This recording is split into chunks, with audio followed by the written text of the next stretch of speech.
So it's September 18th here in southern Ontario. I think it's the 18th.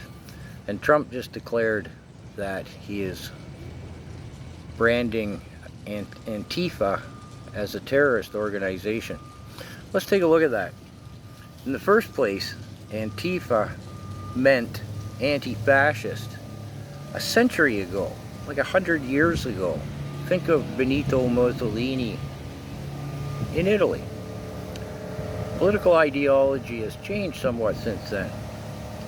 What's Antifa mean now?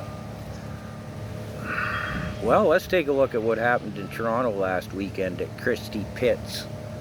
There was an anti-mass migration protest. Keyword mass. Protesting mass migration, not migration. Too many numbers. If you want to know the true numbers of Canada's mass migration, immigrationstatistics.ca. Anyways, I'll do a video on that. I've got to look further into that outfit that just popped up. But anyways, there's no debate in Canada that we've moved from migration to mass migration, and we see the results in the UK and in the European Union nations. Mass migration doesn't work. Anyways, back to Christie Pitts. There were more counter-protesters there than there were mass migration protesters, and the counter-protesters were screaming in the faces of the protesters that they're fascists. Fascist ideology doesn't even mention migration. It's not part of fascist ideology, and yet these people are screaming it. It's like when we first had Palestinian support protests here in Canada. One of our independent media outlets went there. It might have been Rebel News, I'm not sure. Doesn't matter. They interviewed a young university-aged girl. They said, "You're chanting from the river to the sea." What river? What sea? She didn't know. Oh, what does that chant mean? You're chanting it from the river to the sea. She said, "I don't know. Everybody else is chanting it."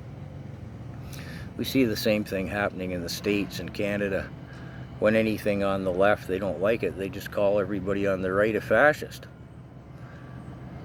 Modern day conservative politics, the ideology of, has about the only correlation you could possibly make between modern day conservative or populist politics to fascist is ultra-nationalistic, and conservative politics believes in the sovereign rights of a nation. Pretty big stretch to tie one to the other. And then we saw in the States, in the LA riots and the Black Lives Matter riots, Antifa was there doing what? Well, they were violent. They were the ones throwing the bricks and setting the fires, by and large. So, I left my notes. Yeah, I think I can wing it. I did a really quick Google search about Antifa in the States, because as Trump has labeled them a terrorist organization, the left is screaming Antifa, it's not even in America. What are you talking about? And that, well, at the same time saying Antifa doesn't exist, Trump must be a fascist if he wants to outlaw anti-fascism. Well, Antifa does exist in the States. I did like a 2-minute Google search, and there's 13 different branches show up in 13 different cities. And I do have to check my notes here. The Torch Network is affiliated, tying 10 of those cities together.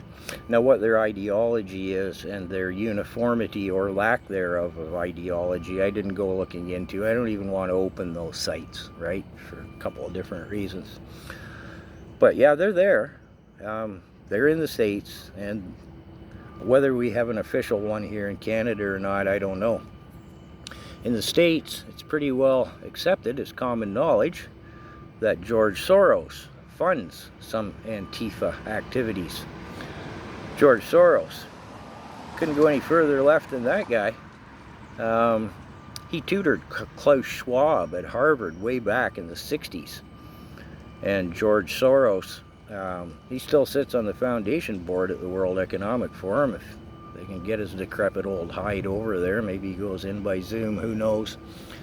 And the World Economic Forum's clearly, they've openly stated it countless times and in many ways that they believe in one world governance. Klaus Schwab at his last meeting in Davos said, and I can't even really paraphrase him, but it's to the effect of voting has become redundant. There's no need for that anymore. Basically, he was saying, we run all the governments in the Western world, and I don't need to repeat all of the governments. Canada's is WEF, anyways.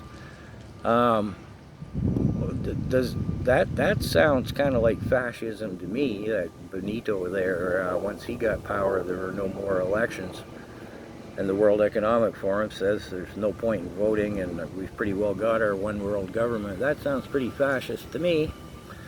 Anyways, these people chanting fascist, fascist, fascist, well, chanting it, screaming it in the faces, getting in the face of the mass migration protesters.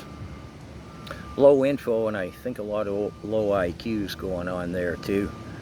I'm not the only one who thinks it. I can see it on social media. Somebody screaming fascist, fascist. Ask them what the political ideology of fascism really is.